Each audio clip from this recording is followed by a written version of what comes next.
Folks, we're back. This is Steve Sampson, Frank Friends with Veterans in Politics. Today's guest is Alan Bigelow, candidate for Nevada Assembly District number 5. But before we get to Mr. Bigelow, Frank, you have any rants? Teachers knock your shit off. Let's do that. Organize, get better, start teaching at a higher level, earn your raises, and get rid of the teachers union. Yeah. Good for you? Yeah. I got one. Oh. Don't change the game in the middle of a play. If you start out this way, that's how we're going to end it. You can't change it in the middle. Okay. Because there are going to be repercussions. I guess they're going to find out about them. You know what I mean? Yeah. So that's my rant. This program was brought to you by Ron Quince, who's running for Congressional District 1, and Stephanie Phillips, who's running for United States Senate. And speaking of Stephanie Phillips, she's having a fundraiser tomorrow at the Grape Street.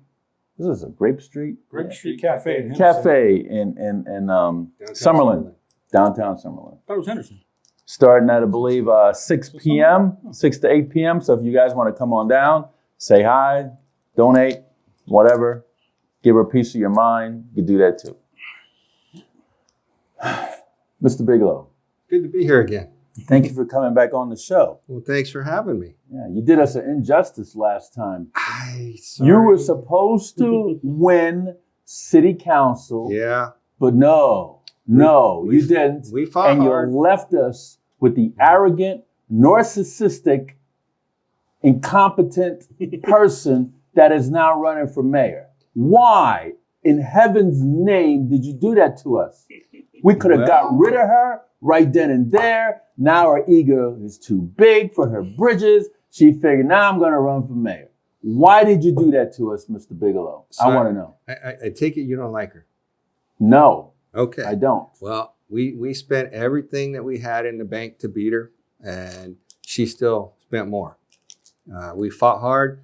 We pulled out money from everywhere. I even literally dug up a pot in the backyard to pull my savings out of that to make sure we did what we could do. And we fought it as hard as we could. So we learned lessons from it. We regrouped, came back, and now we're running for an assembly because there's so much there that we need to change and get a hold of an unbelievable list of nastiness. I mean, we've got the Dirty Seven in there right now. They got to go. Tell us about yourself. Well, I grew up here in Las Vegas, bounced into Las Vegas as a healthy baby, about 8 months old. My dad came down here. You grew up here in Las Vegas? Las Vegas. Do you like these carpetbaggers that just show up? Yeah, that's a whole nother show.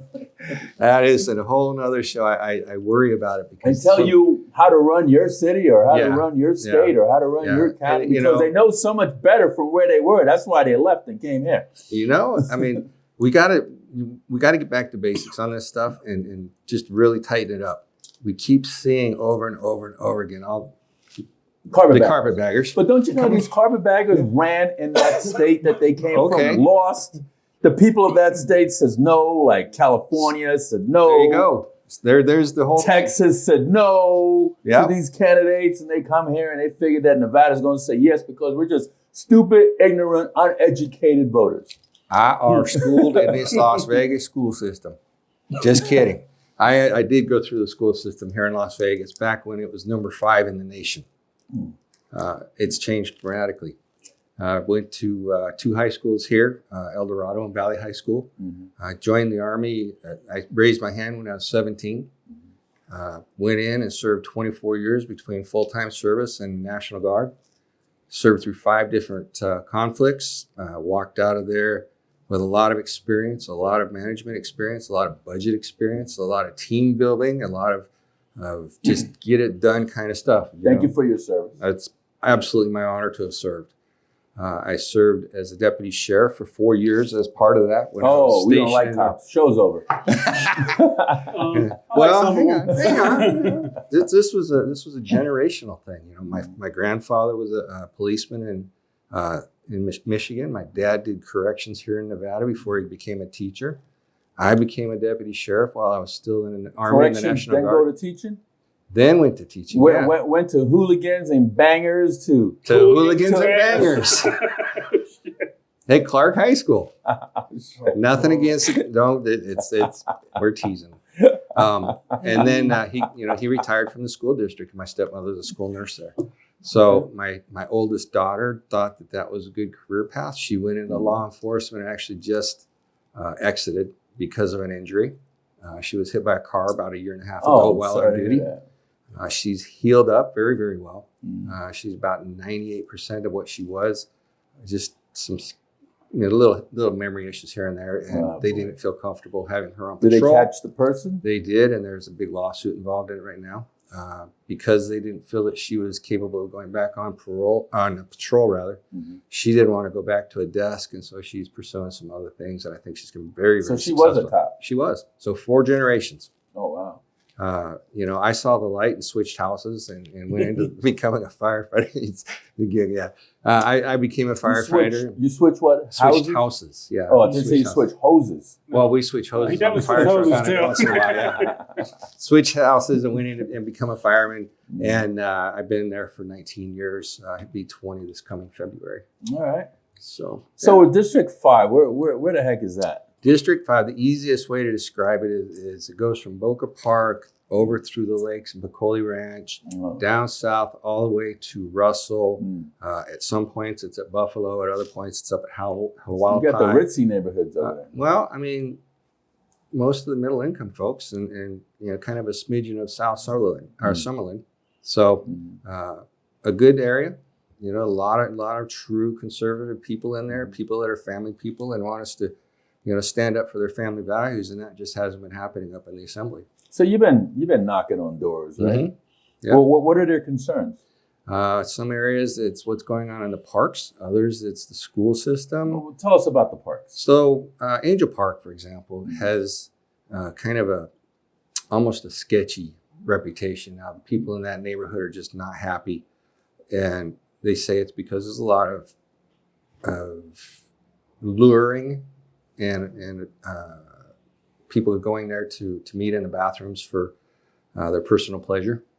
And I went to the mayor last year and asked her for some help. What is it? A drug pleasure or is it It's a sexual pleasure, and their folks are being approached. My fiance went over there to walk her dogs one night, just maybe 3 weeks ago, and was approached by a guy that jumped out of his car and came up to her and wanted to talk to her some more. And my one dog is like super friendly. She's a golden doodle. She's like the life of the party.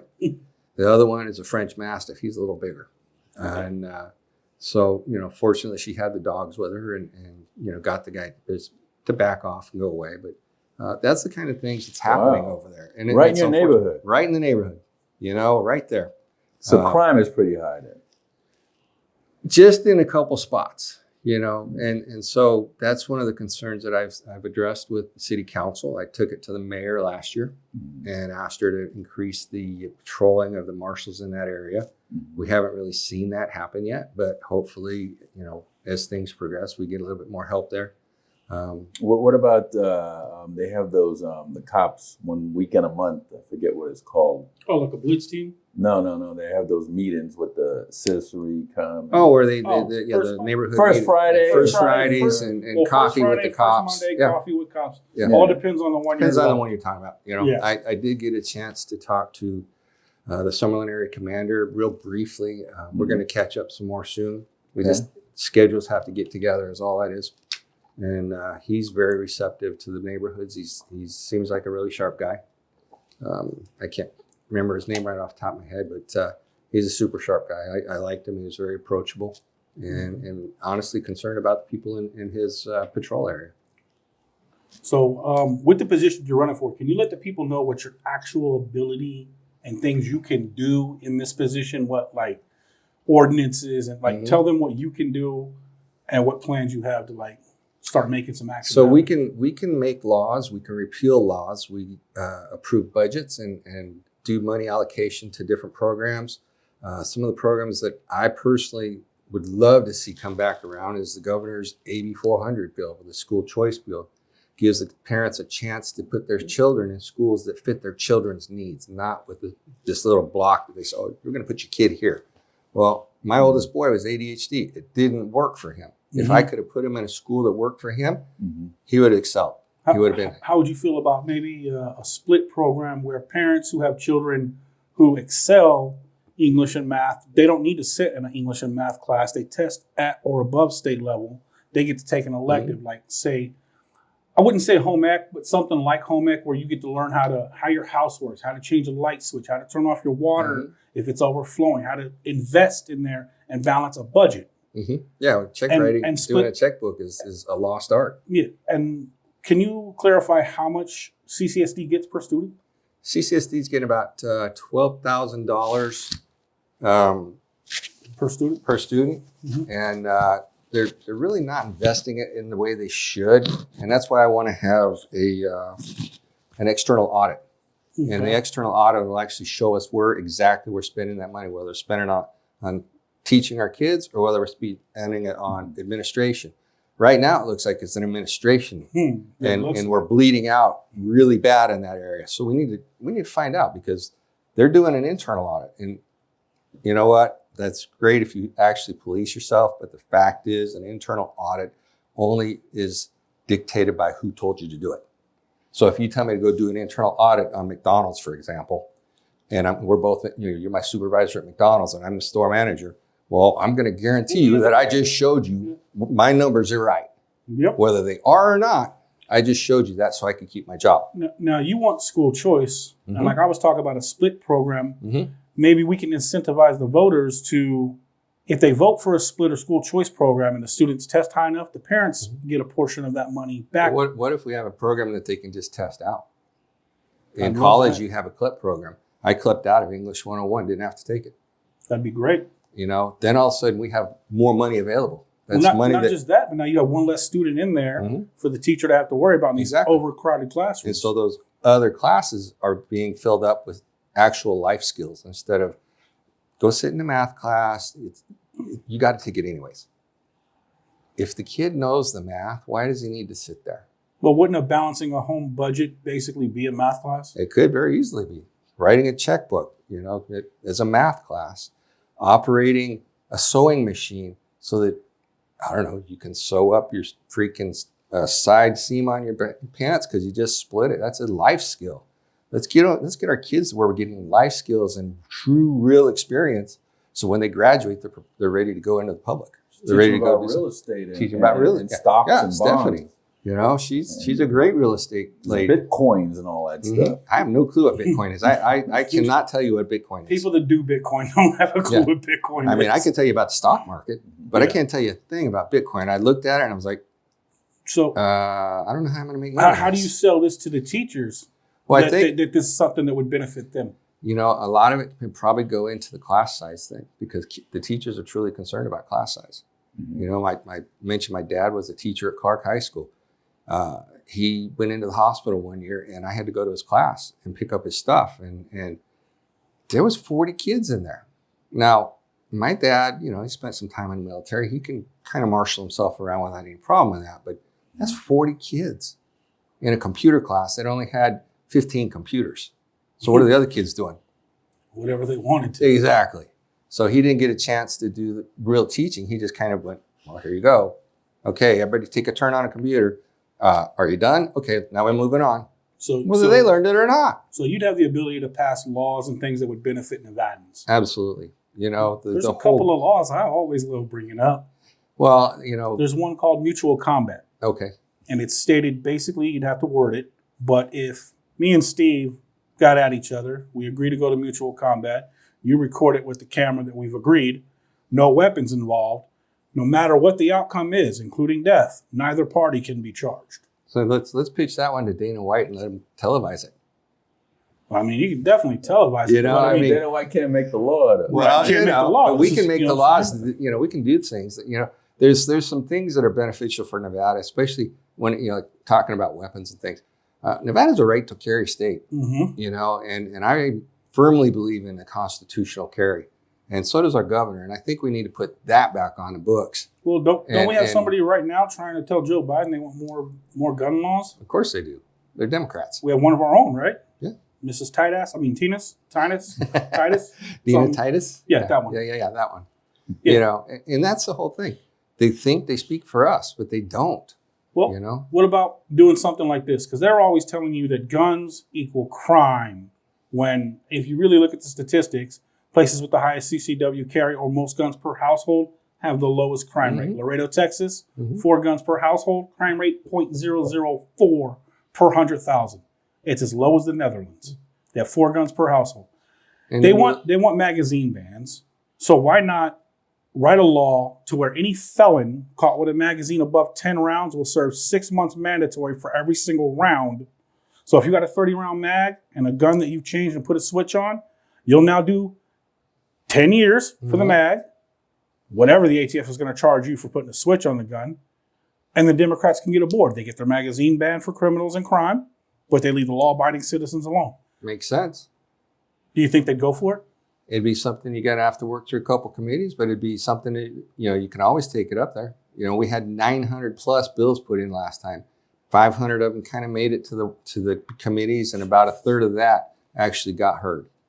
So, you know, you got to make the Democrats believe that that's a good bill. And if you can show them that they're going to benefit, I think they probably would. Well, I mean, Because you give them a win, well, even though we're getting the win as citizens, they're going to get a win on, you know, their little band. their little bands. Yeah. I think, you know, a lot of times we end up with cases of uninformed people where they sit there and say, oh, it's too many bullets in there. Is it? Is it really? When you have, well, how tall are you, Steve? 6'2". 6'2". And you know, my girlfriend, you know, she's 5'4". So you Naughty? Yeah. So you know that, you Is know, she naughty? she can shoot, so you better be careful. She's real naughty then. Yeah. So Steve, you know, let's pretend Steve's a bad guy. Yeah. And we know he's not. So Pretend. pretending. Pretend. Steve breaks into my house at night while I'm at work at the fire station.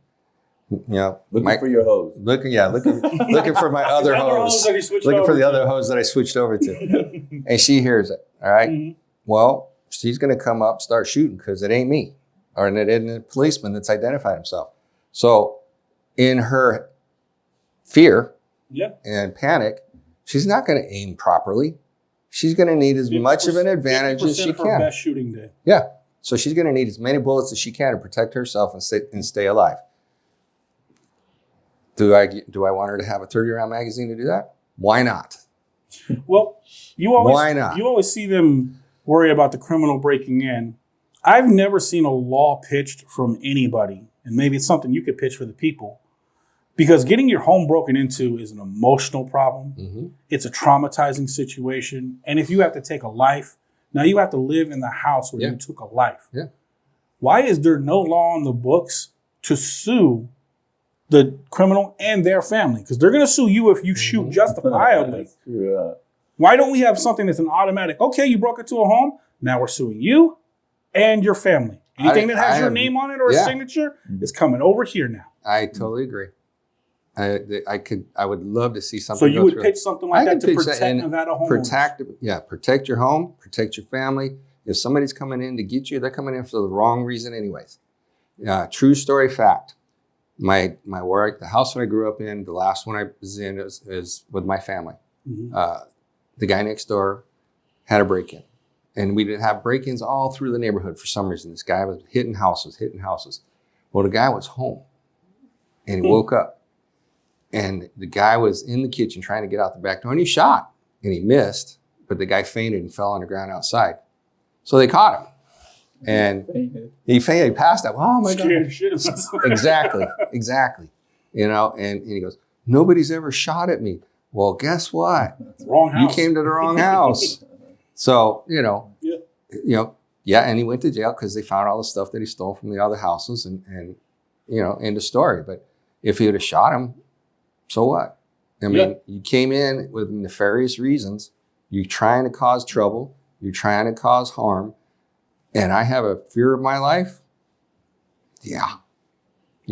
And my girlfriend's at home. She's going to shoot every bullet she's got until she runs out of bullets. And the I dogs don't care that if get he's done. leaving. He And says I he's don't- coming back. He's there. all- I'm sorry. Once you make entry, I don't care if it goes in your back.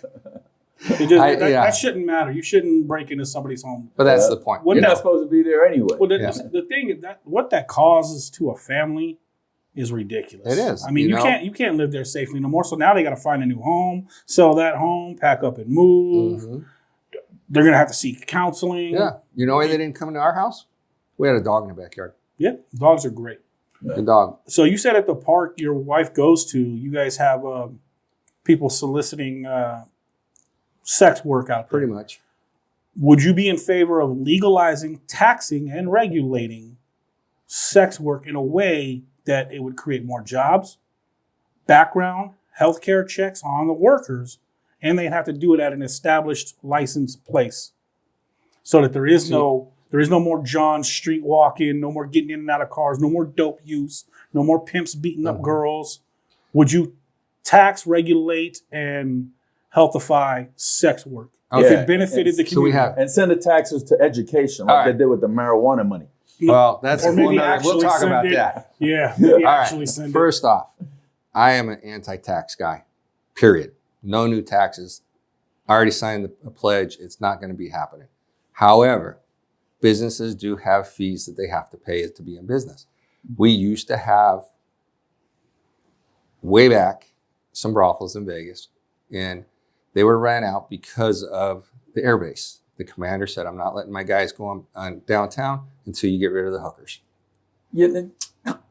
Stop. That's a fact. Of course, Stop. the Air Force It's a would fact. do that, Steve. Stop. Go to Kadena or was it Clark or was it bases in the it's a- Philippines? It's a and I historical can see the Air Force fact. doing that, Okinawa. Steve. It's I what like happened. to see one of them say that over there It's because well, that's all you'll see over there. that's what happened.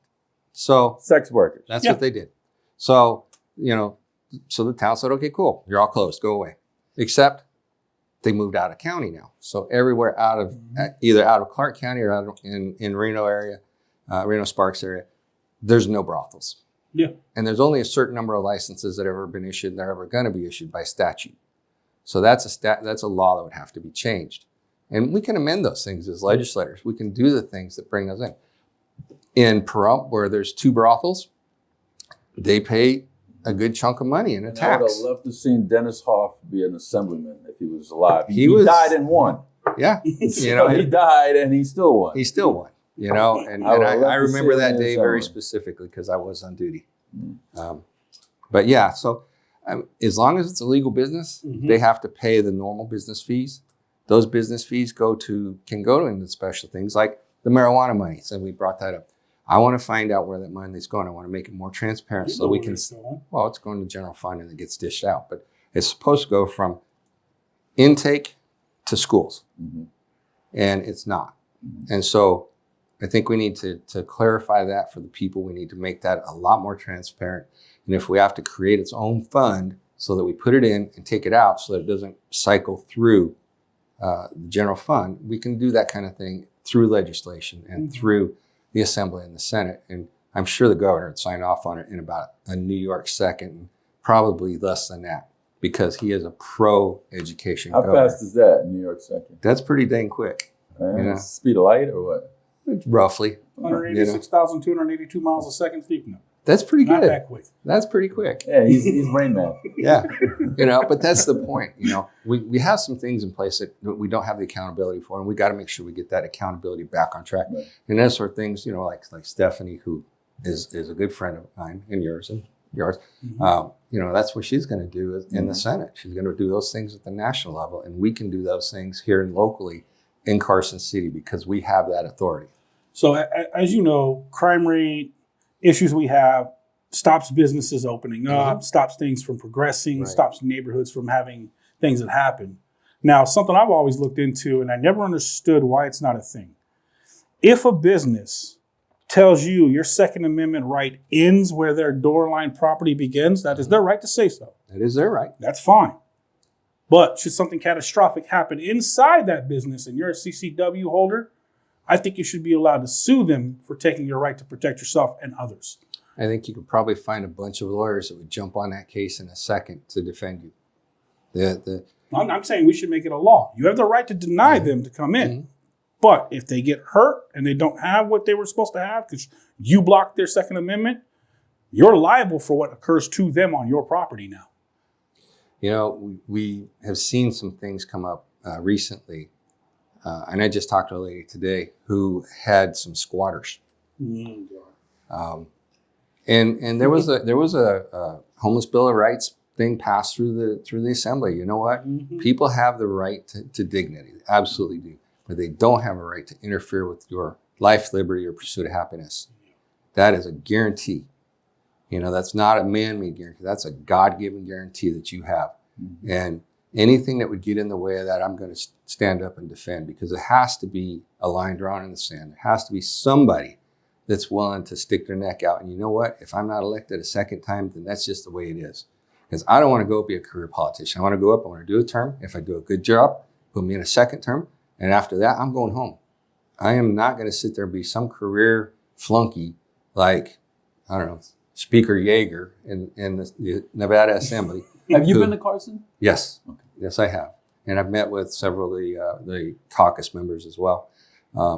He, during the AB 400 hearing, he tried to confuse it with some rhetoric. The AB 400 was designed to meet families at poverty level and up to 500 times poverty level. He kept interjecting, oh, no, it's median income level.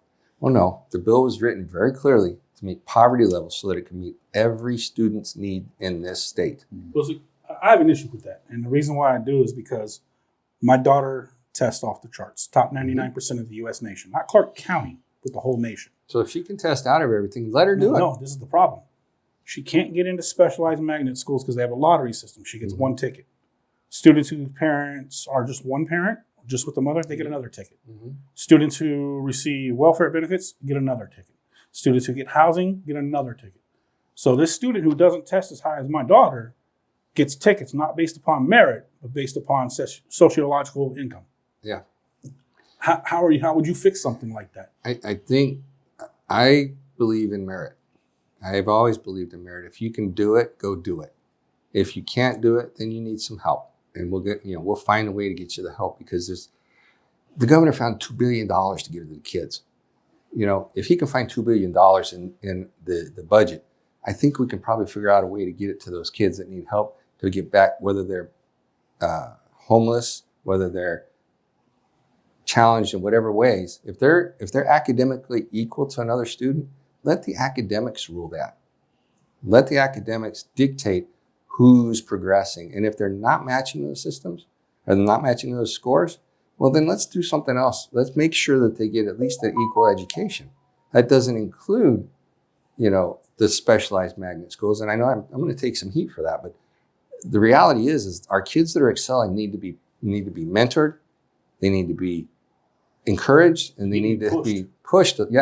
Pushed to where they can go out in society and compete in a world market. And we're not doing that now. We're number 50 in the nation, behind Puerto Rico. 49. Nope, 49. 50th yesterday. We dropped again? Yes. Wow. 50th yesterday. What? In education. And So- we're behind Puerto Rico, for God's sake. And I've been to Puerto Rico 3 times already with different, with the military and different operations. And it's a nice place. Let me ask you Until the hurricane hit, and kind of now they're when cleaning you, up. when you but went yeah, to Puerto Rico, are most of those people bilingual? most of them are. Why don't we have that here? Good question. Instead of teaching classes that don't matter, teach sign language, English, and Spanish from kindergarten through 12th. Well, here's the even better problem, a better situation, and John Petrick is talking about this a lot, and I have to agree with him 100%. If we teach our kids to play a musical instrument, that moves us from 50 to 39 overnight. If we teach them to do a trade, that moves us into 37. If we teach them home economics and things like that, it puts them into 34. We can do that in 4 years. How would you do it? You start by doing that in that external audit. You have to go find the money, figure out where it's going, and then we're going to start realigning our schools. Mike Montanan had a high school in his district in North Las Vegas. And by the way, he just endorsed us. So thanks, Mike. I really appreciate it. How has he been? I haven't He's seen doing him in a good. He while. just built a house in New Mexico, and he's doing really well. Him and his family are they're just in like. So he's no perfect. longer here. No, he moved. He moved. But he had a high school. There's a high school, and I can't remember the name of it. I wish I could remember. It's just one of those things that pops in your head and it goes away for some reason. They put the students, the teachers, and the parents and the administration in one room. And they said, here's your, and I'm going to just use a number because I don't know what the number was.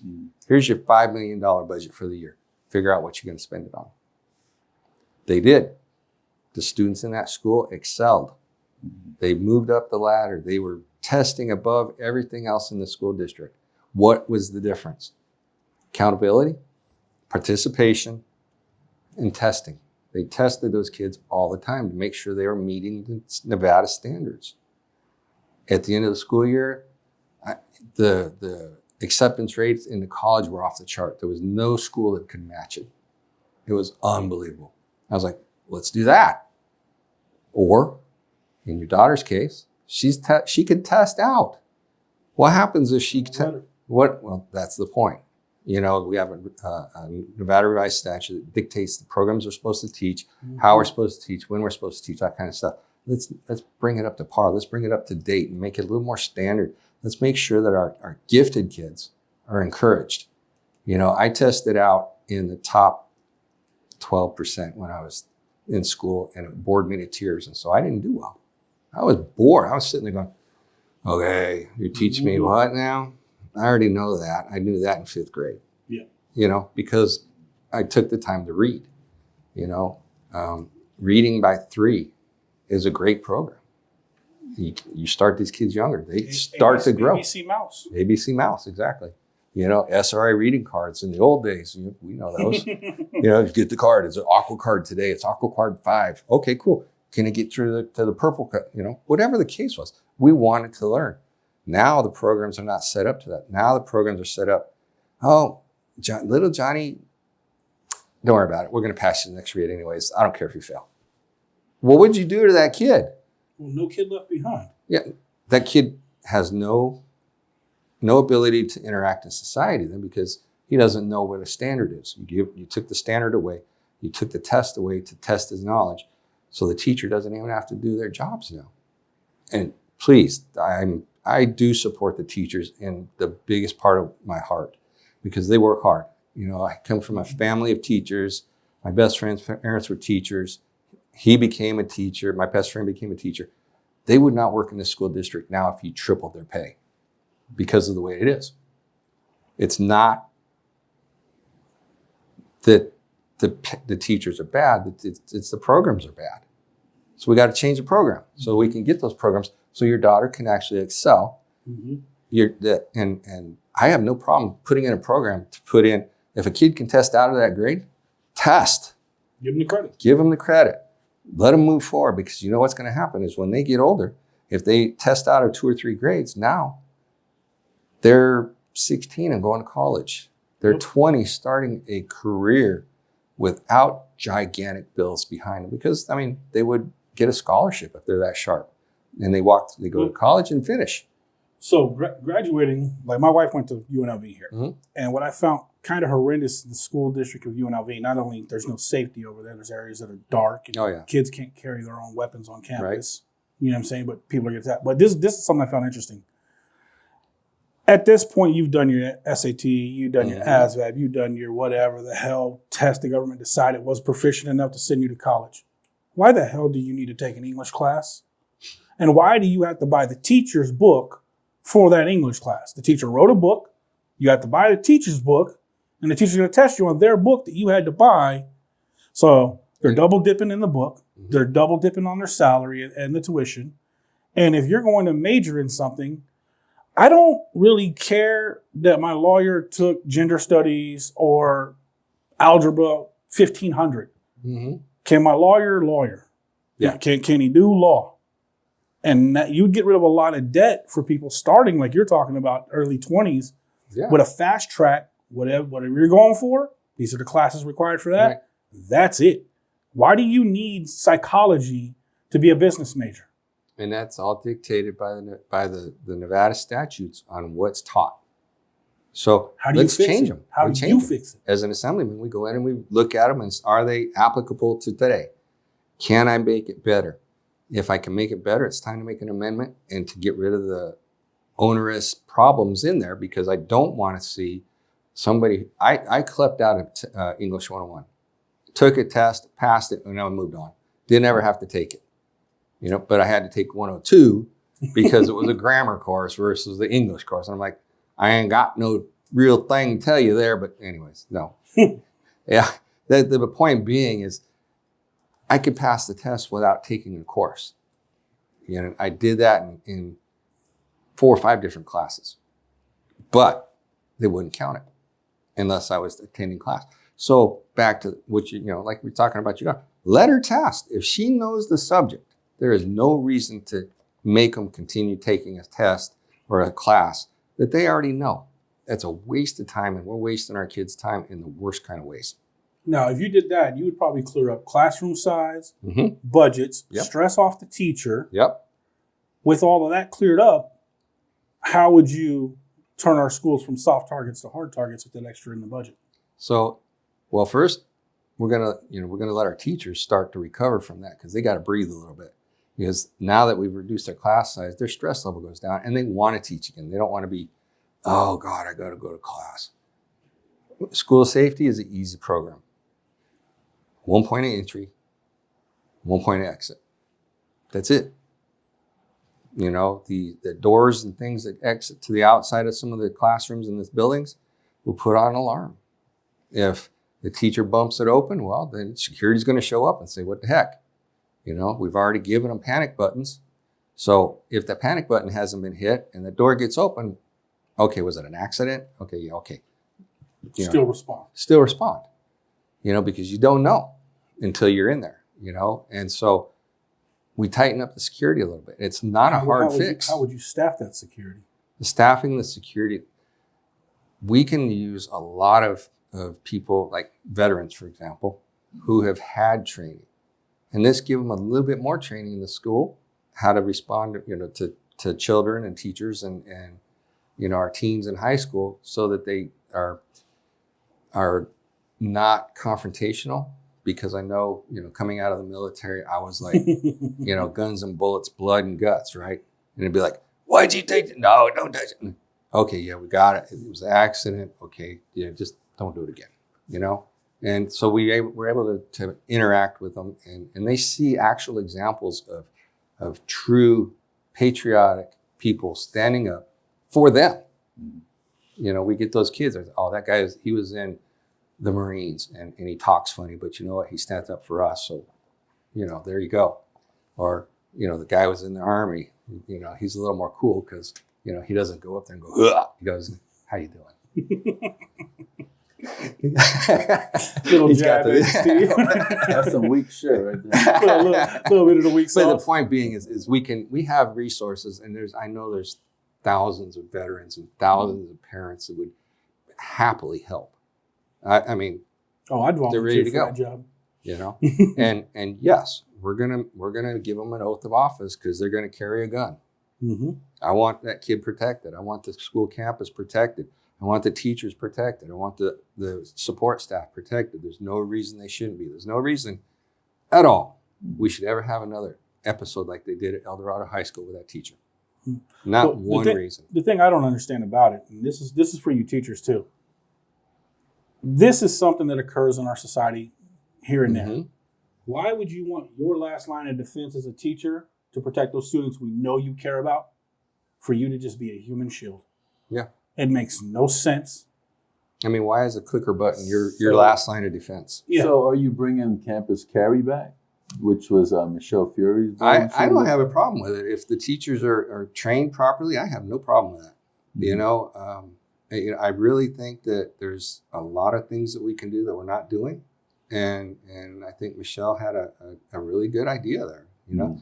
I don't want to go in and have every single person in that wants to have a gun because they're a teacher, but I want them to feel protected and safe. They should do additional training.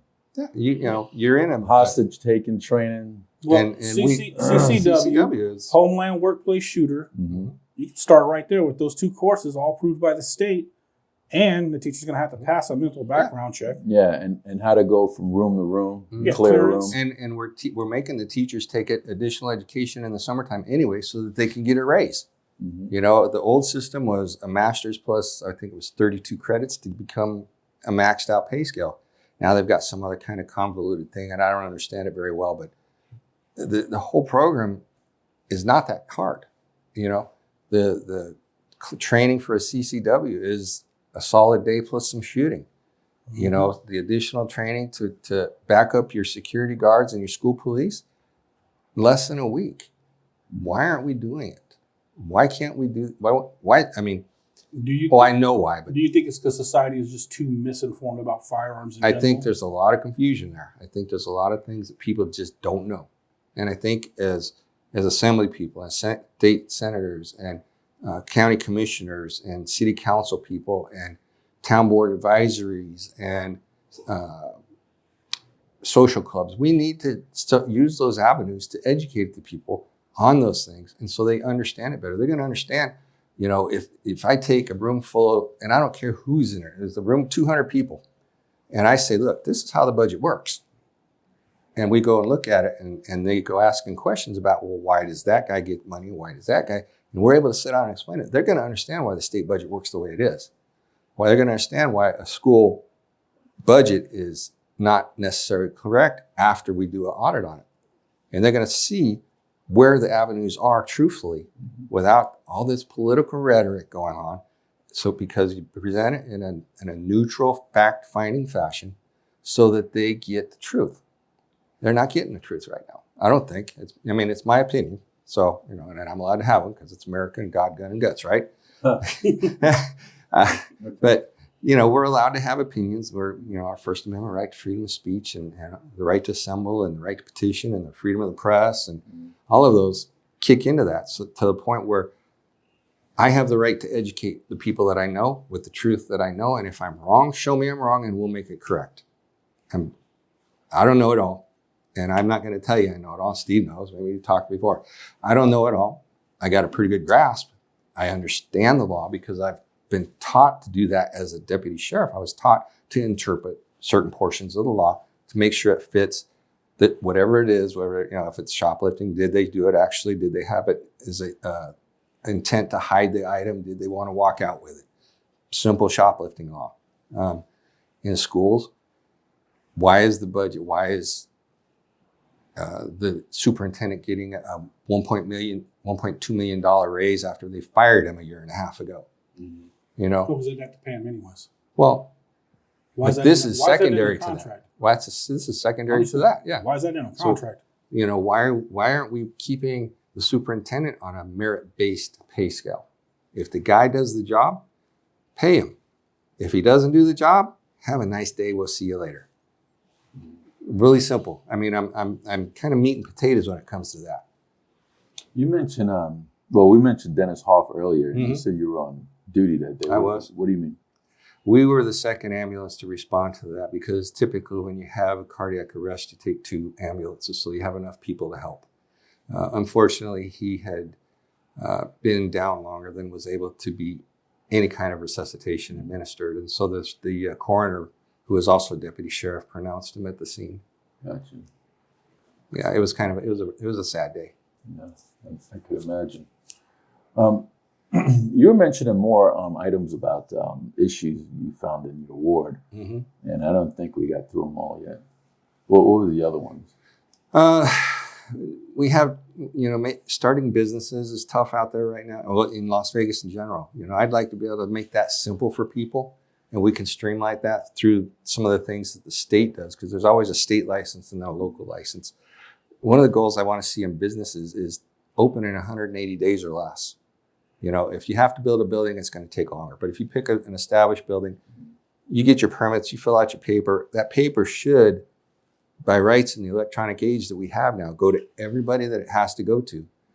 And then all you got to do is go, boop, boop, boop. Okay, these guys are done. Bring it right back. It's ready to go at the same spot you picked it up. You have the information. Everybody has the information. If you need a privilege license, you have a privilege license. If you need taxation exempt license, you get or permit, you get all that stuff in one spot. You know, North Las Vegas started a program that's kind of like that, and they're doing really well with it. One-stop shop. It's easy. You know, we'll get that done. You know, we want to get our schools to be safe. We mentioned school safety already. We need to get our teachers paid. You know, let them be paid on the basis of merit. The tenure program hasn't worked. Maybe you could put a bill in for merit pay. I'd love to do it. I'd love to do something like that because it's this easy thing I can show a parent why this works. Mm-hmm. And I can, and I've had to personally fight against a tenure situation. I moved out to Pahrump for a little while. My kids were growing there. We went to a school. The teacher in my youngest daughter's class was creating some problems. That teacher had already been bounced through 3 other elementary schools out there. The teacher had tenure. She decided to tell my daughter across through. This is my straight A student from a magnet school here in Las Vegas. She was getting Fs. And I'm like, what happened? Well, the teacher isn't teaching. I'm like, she's got to be teaching. So I went to school, watched through the classroom window a few times. Didn't go in, didn't want to disturb the class. I just wanted to see what was going on. The teacher sat in her chair. Go there, go there, go there. My daughter comes home in tears. I was like, what happened, honey? She goes, Dad, the teacher called me stupid in front of all the students. I was there the next morning. I called off work and we took care of business. That teacher, she was immediately removed from that class, put in another classroom. That teacher went on notice that if it continued, she would be brought up on charges of harassment of my daughter. I would file the charges personally with the sheriff's department and go see the district attorney and take it in front of the school superintendent. The next year, that principal was gone because they went to another job. They got a new principal in. That principal was very open to the parents and very responsive to the parents. That teacher, she figured out a way to let that teacher excuse herself from her employment shortly after that. So I fought for my kids. You know, that's what we're supposed to do as parents. You know, we go in there and if something goes wrong, we go figure it out. That's our job. So what would you do with teachers that are telling students to not tell their parents things, keep things secret in the classroom, like transitioning a child in a classroom, not telling the parents that the child's going through something and they maybe need the parents' help or some counseling? They got to stop. What would you do with teachers like that are hiding from the parents? Teachers have no right to take the parents' rights away. The parents' values are what's taught at home. And those things are not scholastically bound by any NRS, and they shouldn't be pushed in the schools. What happens, here's the other, kind of a little more extreme. Currently, the way the law is written, if your daughter goes to school and in high school, you know, she gets with a boy and they get pregnant, they take that daughter of yours without your knowledge to a clinic, has an abortion, comes home, she's fine. Then she comes home from school and starts having cramps and starts bleeding on your kitchen floor. And then all of a sudden she's in the hospital dying. Whose fault is that? The parent. It's not going to be blamed on the school. It's going to be Child Protective Custody coming and say, what did you do to your daughter? Why is she like this?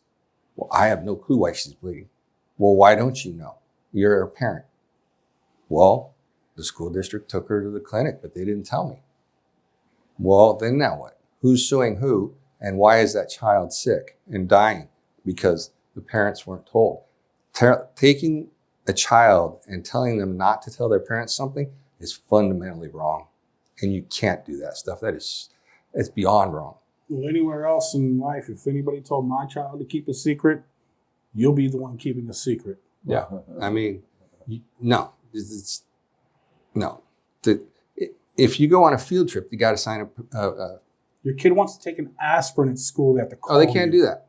They have to call you. They have to call you and you have to take it to them because the school nurse can't give it to them.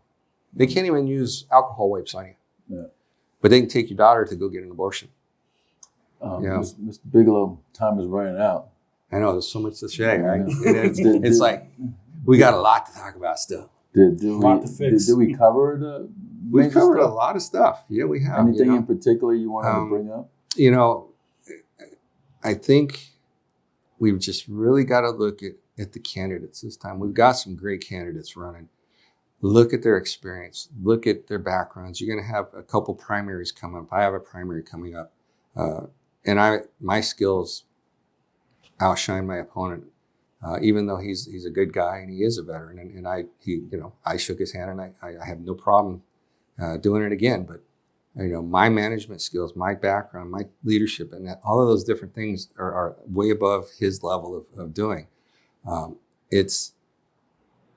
I'm glad to see people jumping in. They're getting involved. We kid around and say, well, no, nobody's paying attention. Nobody cares. Well, no, that's not true now. The fact is a lot of people care. Reagan told a joke about, the little boy at an event, and he was saying, here, buy my Democrat kitten, here, buy my Democrat kitten. Well, a couple of weeks went by. Now the Republicans had a conference at the same place. And he said, hey, buy my Republican kitten, buy my Republican kitten. And the reporter that went to both events comes up, hey, listen, what's the difference? Last week, 2 weeks ago, they were Democrat kittens. This week, they're Republican kittens. And he goes, well, sir, this week, their eyes are open. It's time to open up our eyes. And we got that, we've got that slapped on our face in the last election. Let's get serious. Let's get real. Let's take care of our kids. Let's take care of our first responders. Let's take care of our schools. Let's run on a balanced budget. Let's do the things we're supposed to do. Let's get back to the basics and make everything right again. And Nevada will succeed. If we don't, you're going to lose. Well, Ms. Bigelow, I want to thank you for coming on the program. Mark is going to zoom in on you, and you have the final say, whatever you want to say, or get people to the voting booth, Sure. or to your website. Yep. Your point of contact with. Okay. The website is real simple. It's votealanbigelow.com.